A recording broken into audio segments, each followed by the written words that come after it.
우리에게 주시는 말씀은 마태복음입니다. 마태복음 14장입니다. 마태복음 14장.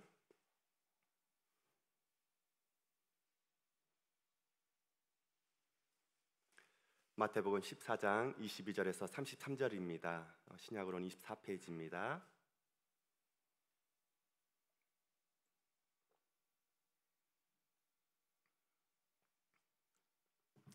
마태복음 14장 22절부터 33절, 우리 한 절씩 교독하시고 33절은 같이 합독하도록 하겠습니다.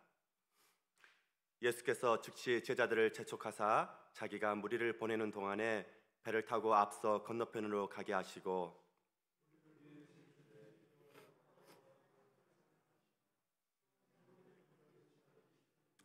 배가 이미 육지에서 술이나 떠나서 바람이 거스름으로 물결로 말미암아 고난을 당하더라.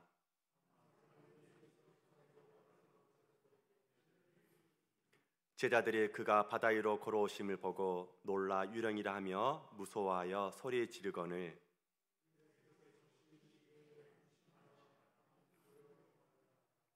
베드로가 대답하여 이르되 주여, 만일 주님이시거든 나를 명하사 물 위로 오라 하소서 하니,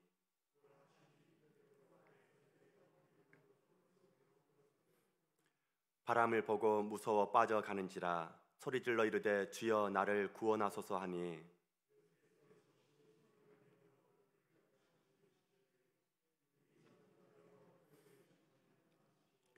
배에 함께 오름에 바람이 그치는지라 배에 있는 사람들이 예수께 절하며 이르되 진실로 하나님의 아들이로소이다 하더라. 아멘. 네, 이 시간 말씀 제목은 기도하면 찾아오십니다. 기도하면 우리 주님께서 우리의 삶을 통해서 또한 우리의 생각 가운데 찾아오신 줄 믿습니다. 아멘. 이제 많은 사람들이 코로나 거리두기가 해제되면서 이제 여름철 휴가를 벌써부터 준비하는 사람들이 있습니다. 벌써 비행기 표값이 점점 오르고 있는 시세이죠. 우리가 휴가를 즐기는 것은 왜입니까? 바로 건강한 생활과 또한 즐거운 정서를 유지하기 위해서 우리가 휴가를 보냅니다. 즉 쉼을 통해서 다시 한번 회복의 시간, 다시 한번 일을 해나갈 수 있는 힘을, 다시 한번 원동력을 얻기 위해서 휴가를 갑니다. 그렇다면 우리에게도 영적인 영혼의 쉼이 필요합니다. 그게 무엇일까요? 하나님과의 만남, 기도입니다. 영적인 휴가가 우리에게도 매일매일 필요합니다. 우리의 연중 계획이나 주간 계획보다 예전에는 이게 우선시 되었습니다. 자, 기도하러 모입시다. 자, 수련회가 여름에 언제 있으니 모두들 휴가를 그 날짜에 맞춰서 빼셨고 또 월차를 빼서 기도하러 갔었던 우리 어르신들이시죠. 그 모습들을 굉장히 많았었습니다. 그런데요, 지금은 모이는 것이 너무너무 어려워진 시대입니다. 영적인 휴식, 기도의 자리에 많은 사람들이 나태해지고 그 자리에 없는 많은 사람들의 주의 자녀들이 있음을 우리가 다시 한번 깨닫게 됩니다. 우리가 그 자리를 통해서 얼마나 하나님이 기뻐하셨는지, 얼마나 많은 은혜를 허락해 주셨는지, 그 귀한 시간을 본인의 놀러가는 시간이 아니라 하나님께 영적으로 같이 수련을 통해서 같이 기도하며 예배 가운데 나왔던 그 모임을 통하여서, 그 기도를 통하여서 하나님께서 더욱더 큰 영혼의 안식을 우리에게 허락해 주셨음을 우리는 믿음으로 고백할 수가 있습니다. 우리는 항상 그 많은 사람들에게 경의를 표하며 와, 대단하다. 우리 젊은 사람들은 말합니다. 예전에 목사님들, 성도님들 참 대단하다라고 이야기합니다. 지금도 대단하다는 이야기가 나와야 되는데 그렇지 못함에 부끄럽고 고개를 숙입니다. 하나님 아버지와 단둘이 있는 시간을 우리가 분명히 필요합니다. 함께하는 것, 주님과 함께하는 것 분명 우리에게 큰 감동을 주시는데도 불구하고 그러지 못함을 고백합니다. 예수님이 오늘 본문에서도 오병이어 기적을 통해서 어떻습니까? 많은 사람들이 바구니를 돌린 제자들을 더욱더 열광적으로 바라보고 예수님을 더욱더 열광적으로 환호합니다. 그럼에도 불구하고 예수님이 뭐라고 합니까? 제자들을 불러서 재촉해서 어떻게 합니까? 빨리 떠나라고 합니다. 그리고 예수님은 어떻게 하시죠? 홀로 기도하러 따로, 그리고 혼자 예수님이 하나님과 독대하는 시간을 갖는 것입니다. 눈앞에서 오병이어 그 기적이 일어났으니 난리가 아니었겠지요. 그런데 그 무리를 둘러싼 예수님은 제자들더러 배를 떼어서 보내고 혼자 기도하러 따로 산으로 오르십니다. 예수님이 산으로 올라가신 까닭은 기도하기 위해서입니다. 홀로 기도하러 얼마나 믿음의 골방을 찾아서 기도하시는지요. 사명으로 일어서라는 책을 쓴 위인 베네딕트 저자는 언제 어디서나 무엇이 주의 뜻인지 고민하고 기도하십시오. 어떻게 하는 것이 주를 기쁘게 하는 것인지 고민하고 기도하십시오. 내가 원하는 삶을 위해 주를 부르짖지 마십시오. 주님이 원하시는 삶을 위해 나를 포기하는 사람이 되십시오라고 이야기를 했습니다. 누가복음을 통해서 예수님의 기도로 돌아가자라는 저자 유상선 목사님의 글이 있는데요. 누가복음에서 예수님의 삶 전체는 기도하는 삶이었습니다. 다른 복음서들이 전혀 말하고 있지 않는 부분에서도 기도하신 예수님의 모습을 생생하게 그리고 있습니다. 누가복음에서는 간결하게 한번 이야기하면은 예수님은 세례 받으실 때 기도하였습니다. 그리고 한적한 장소에 가서 자주 습관적으로 기도하셨고요. 12제자 선택의 중대한 문제를 놓고도 산상철야 기도를 하셨습니다. 따로 한 곳에서 기도하신 후에 그의 정체에 관해 제자들에게 물으셨고요. 또한 변화산에서 기도하시는 중에 영광스러운 변화를 체험하셨습니다. 따로 한 곳에서 기도하신 후에 제자들의 요청을 받고 주기도문을 가르치셨고요. 감난산에서 자주 밤 기도를 하셨습니다. 베드로를 위해 기도하셨고 겟세마네 동산에서 기도 전쟁을 치르셨습니다. 또한 십자가에 달려서 마지막 죄 용서의 기도를 하신 분이 예수님입니다. 그런데 누가복음에서 예수님만 기도하시는 분으로 나와요. 제자들은 전혀 기도하는 모습들이 나오질 않습니다. 예수님은 그렇게도 철저하게 기도하셨지만 제자들은 기도를 안 하기로 작정한 사람들처럼 나오지를 않아요. 뺀질뺀질 기도하지 않았던 제자들이, 그런데요, 같은 이 누가복음을 쓴 이 사도행전에는 처음부터 철두철미하게 기도하는 자로 제자들이 나옵니다. 이 대조적인 사실을 통해서 저자 누가는 우리에게 무엇을 말하고자 할까요? 기도는 쉽게 우리의 것이 될 수 없다는 가르침입니다. 기도 생활의 축복은 아주 어렵게 다가오는 것 같습니다. 그래도 예전에는 하루 3끼 밥 먹으면서 기도하지 않았습니까? 근데 요즘엔 아점을 한 끼 먹고 간헐적 단식을 통해서 하루에 한 번 기도하는 것도 쉽지 않다고 합니다. 왜요? 하루에 한 끼 먹고 끝이거든요. 간헐적 단식으로 저녁은 안 먹는다고 합니다. 그래도 3번 기도했던 아침, 점심, 저녁의 기도도 이제는 찾아보기 힘든 시대. 그렇다면 여러분들은 언제 기도하십니까? 아니, 왜 기도하십니까? 그것은 하나님이 우리를 기도하게 하심으로 풍랑을 이길 힘을 주시기 때문에 우리는 기도합니다. 아멘.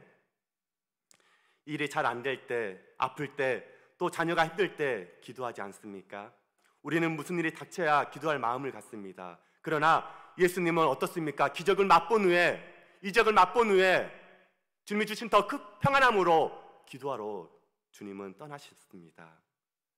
우리가 일이 잘 될 때, 성공을 쓸 때 더 기도해야 한다는 것입니다. 우리가 계속해서 어려움을 당하고 시험에 드는 이유는 기도하지 않기 때문이죠. 예수님도 시험에 들지 말게 하옵소서라고 기도하셨지 않습니까? 똑같은 말씀을 듣고도 어떤 사람은 은혜를 받고 어떤 사람을 시험에 드는 것은 우리가 기도하지 않기 때문입니다. 이 시간 예배 가운데 나오셨습니다. 어떠한 기도를 하셨습니까? 기도 가운데 어떤 은혜를 달라고 기도하셨는지요? 우리의 자아를 위해서 기도하셨습니까? 아니면 주의 말씀 가운데 하나님의 들리는 음성을 듣게 해달라고 기도하셨는지요? 오늘 14장 25절에서 26절 한번 같이 읽어볼까요? 25절에서 26절 같이 읽겠습니다. 배가 이미 육지에서 술이나 떠나서 바람이 거스름으로 물결로 말미암아 고난을 당하더라. 밤 사경에 예수께서 바다 위로 걸어서 제자들에게 오시니 제자들이 그가 바다 위로 걸어오심을 보고 놀라 유령이라 하며 무서워하여 소리 지르거늘. 여기에서 고난을 당하더라에 해당하는 바사니조메, 이것은 해산의 고통을 나타낼 때 사용되는 말씀입니다. 해산의 고통. 남자들은 이 해산의 고통을 모르지만 여자분들은 이 해산의 고통을 아시죠. 우리는 간접적으로라도 그 마음을 조금 이해한다고 하지만 쉽지는 않습니다. 그런데 제자들이 배를 타고 가다가 풍랑을 만났습니다. 해산의 고통인 만큼 너무나 큰 어려움이라고 이야기를 합니다. 저도 섬에서 자랐기 때문에 태풍을 많이 겪어봤습니다. 어느 정도 풍랑, 이 정도는 2, 3m의 풍랑은 그냥 흔한 풍랑입니다. 어려움도 느끼지 않는 풍랑이죠. 2, 3m는. 제가 어렸을 때 가장 큰 피해를 본 태풍이 있습니다. 셀마오라고 혹시 아시는지요? 셀마 태풍, 셀마오.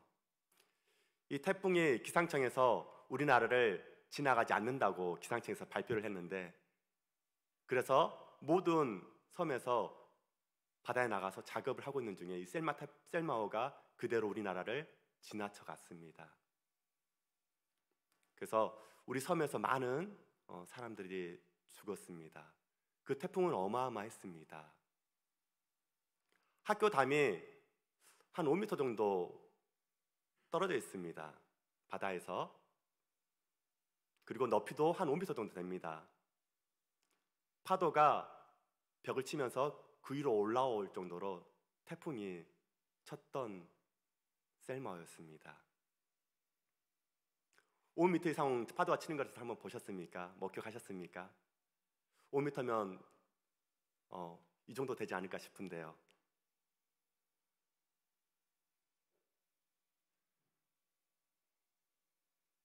이 제자들은 어느 정도 풍랑은 분명히 겪어봤습니다. 왜요?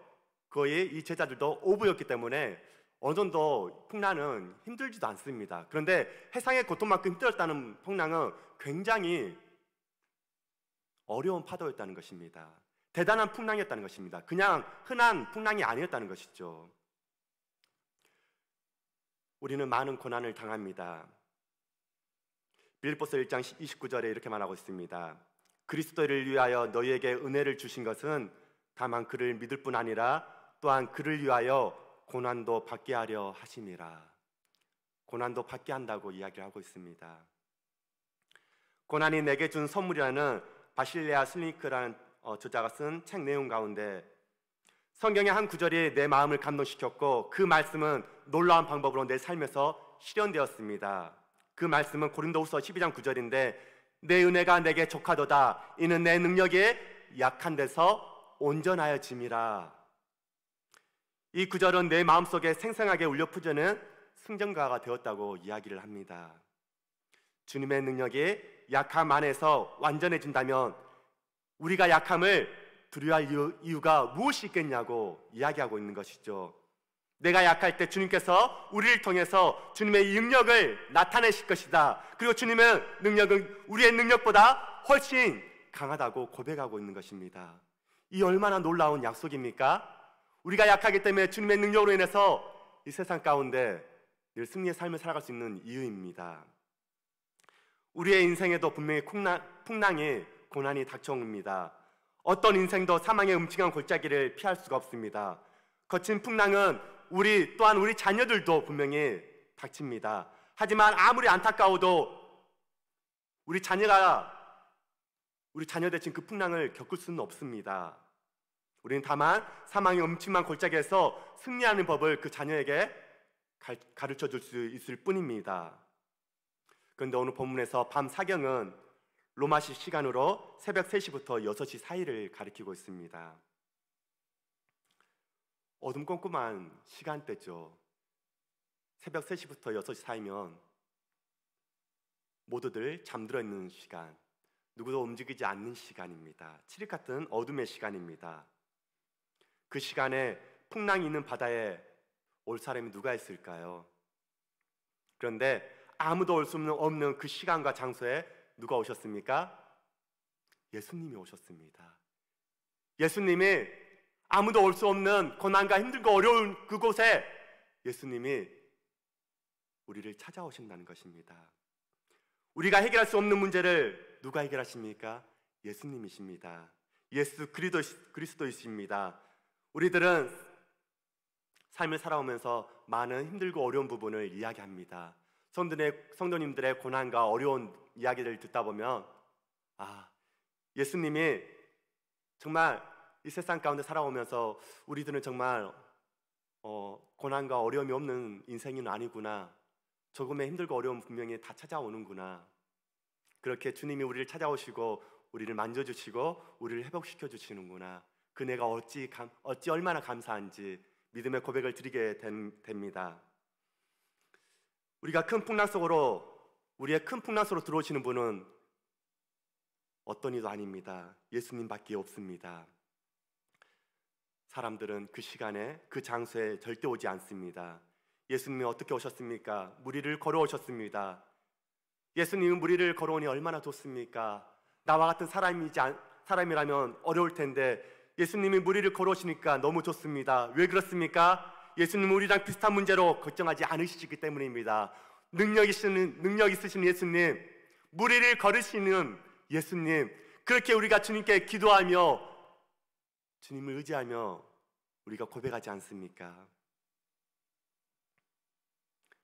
예수님이 우리들보다 조금 더 괜찮은 분이 아니라 우주 만물을 창조하신 하나님이시기 때문에 너무나 감사하고 기쁩니다. 창조 하나님의 중력을 초월하는 초자연적인 역사를 일으키고 무리를 걸어오시니 너무나 감사합니다. 하나님의 사람은 이 중력을 초월하는 초자연적인 역사를 우리도 체험할 수가 있다는 것입니다. 무리를 걸으시는 예수님 만날 때 오늘도 깨어 기도합시다. 주님, 그 능력을 우리도 같이 경험합시다. 사람은 도무지 올 수 없는 시간과 장소에 예수님이 찾아오셔서 그 문제를, 그 고난을, 그 어려움을 해결해 주십니다. 아멘. 이것을 믿는 것이 믿음입니다. 발자국이라는 시를 혹시 기억하십니까? 많은 영상들과 많은 이 이야기를, 예화를 들어보셨을 텐데요. 어떤 사람이 자신의 인생을 회고하면서 해변을 걸어가고 있습니다. 평상시 걸어갈 때는 자기 발자국과 또 주님의 발자국이 같이 나와 있습니다. 그 인생을 돌아보며 바라볼 때 어떨 때는 2발자국, 어쩔 때는 4발자국이 있어요. 근데 곰곰이 생각해 보니까 2발자국 있을 때는 정말 힘들고 어려울 때만 2발자국이 있는 겁니다. 그래서 주님께 이야기합니다. 주님, 제가 힘들 때 주님 어디 가시고 평안하게 길을 갈 때는 4발자국 있는데 왜 2발자국만 있습니까? 주님은 그때 저를 왜 도와주지 않으셨습니까? 불평과 불만을 하는데 주님이 가만히 와서 이야기하십니다. 아들아, 딸아, 네가 힘들고 어려울 때 그때 너를 업고 내가 그 길을 걸어갔단다.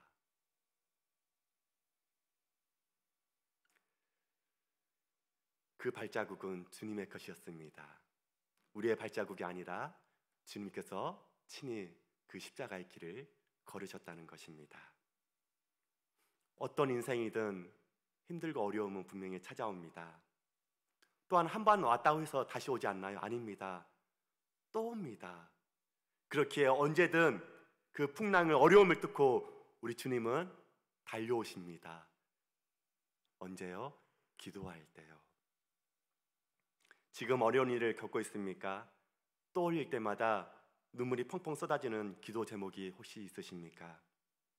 우리를 찾아오시는 예수님을 이 시간 다시 한번 기대하십시다.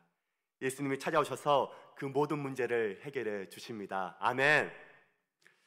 성경 말씀의 신비와 능력은 과거에 한 번 있었던 예수님의 기적 기사를 믿음으로 읽고 받아들이고 묵상할 때마다 성령님이 오늘을 사는 우리에게 주님의 음성으로 다시 한번 들려주십니다. 하나님이 우리에게 은혜를 주십니다. 이것이 성경이 갖는 신비인 것 같습니다. 오늘 본 말씀을 통해서 주님의 음성이 들리지 않습니까? 성령님이 2000년 전 갈릴리 바다 현장으로 우리를 지금 안내하고 있습니다. 그리고 예수님께서 배에 태워서 우리 남녀노 성도님들을 태워서 보내십니다.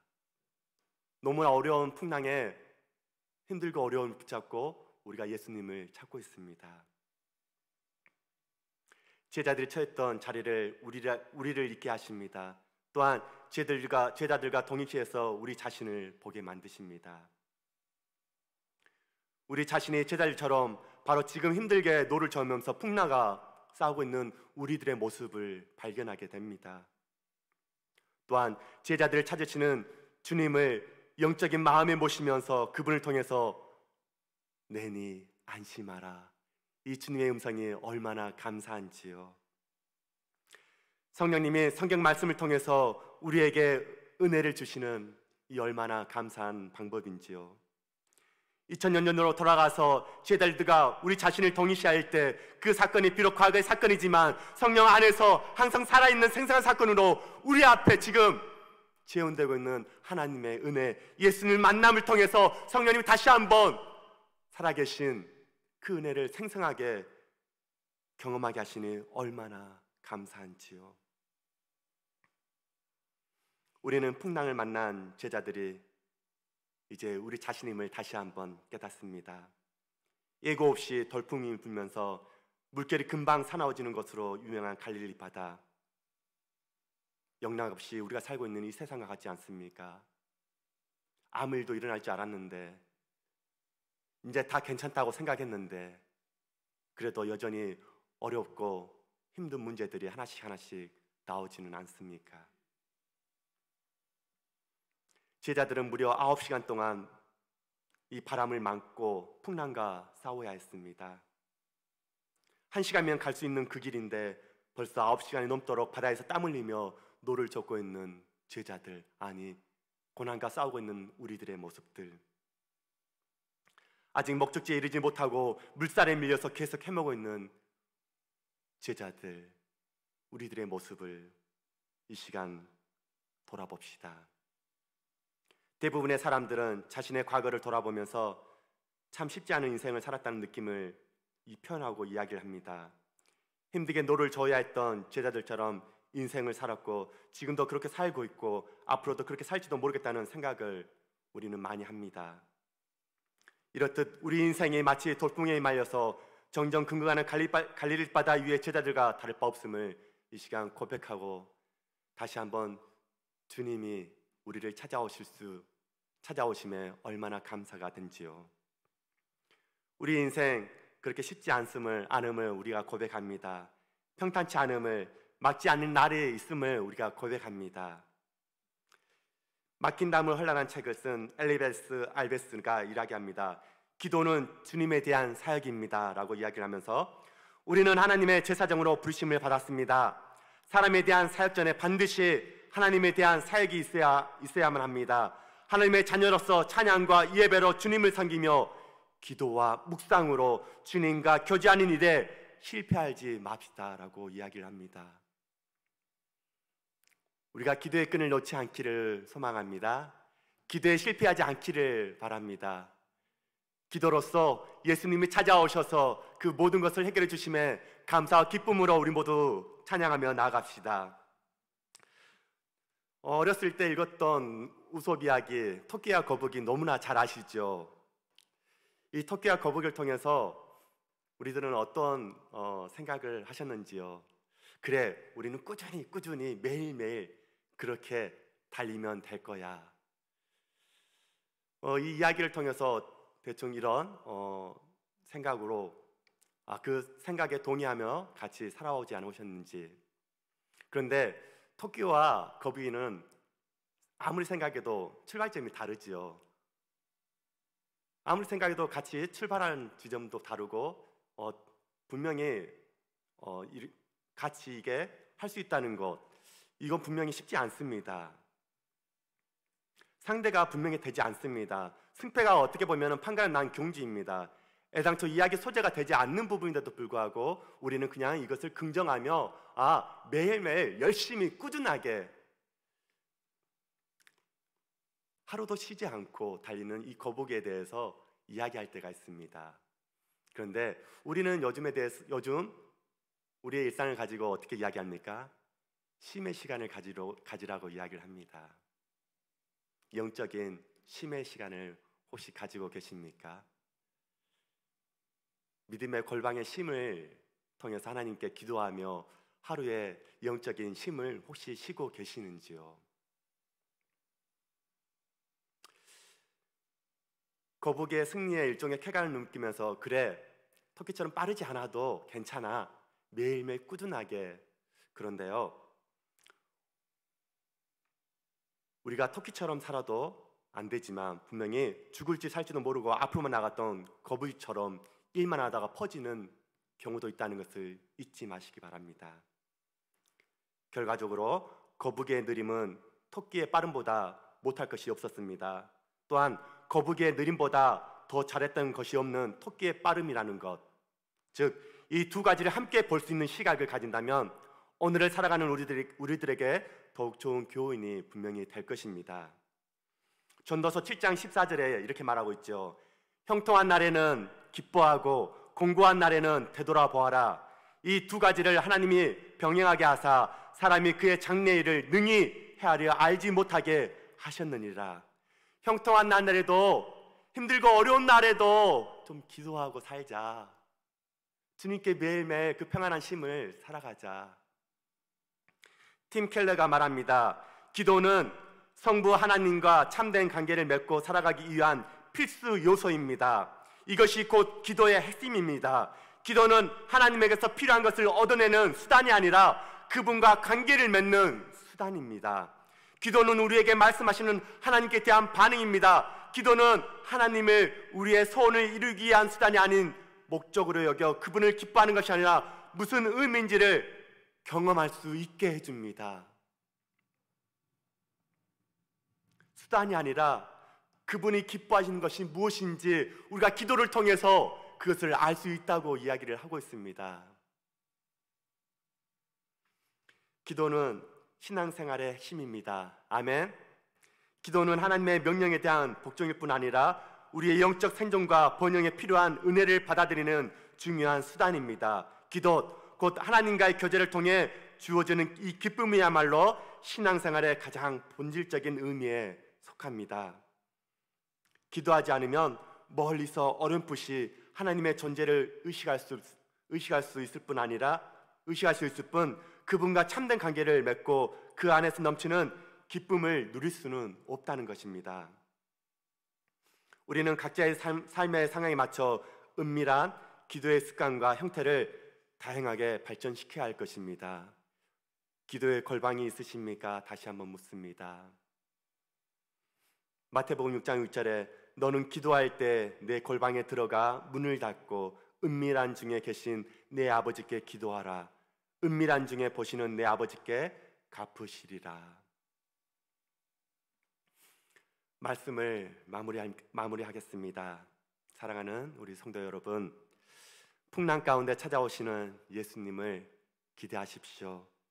어떤 인생이든 풍랑이 찾아옵니다. 한 번 왔다고 와서 다시 오지 않는 것이 아니라 오고 또 옵니다. 그럴 때 이제 예수님은 그 풍랑을 뚫고 언제든지 우리에게 달려오십니다. 그러기 위해서 우리의 골방을 열시다. 우리의 골방을 찾읍시다. 우리의 골방을 통해서 하나님께 나아갑시다. 팀 켈러는 하나님이 어디에나 계시듯 기도도 마찬가지입니다. 하나님은 어디에나 계시고 또 무한히 위대하시기 때문에 우리의 삶 전체가 기도로 이루어져야 합니다라고 이야기하고 있습니다. 그러므로 지금 어려운 일을 겪고 있다면 우리를 찾아오시는 예수님을 기대하며 기도하며 나아갑시다. 오늘도 우리의 일상 가운데 예수님이 찾아오셔서 우리의 무거운 짐을 해결해 주실 줄 믿게 우리 큰 소리로 아멘 합시다. 아멘. 그러면 성경 말씀 한 절 읽고 같이 한 절 성경 말씀 읽고 마무리하겠습니다. 마태복음 11장입니다. 성경 마태복음 11장입니다. 28절에서 30절 말씀입니다. 마태복음 11장 28절에서 30절 말씀 같이 한 목소리 읽겠습니다. 수고하고 무거운 짐진 자들아 다 내게로 오라. 내가 너희를 쉬게 하리라. 나는 마음이 온유하고 겸손하니 나의 멍에를 메고 내게 배우라. 그리하면 너희 마음이 쉼을 얻으리니 이는 내 멍에는 쉽고 내 짐은 가벼움이라 하시니라. 아멘. 기도하겠습니다.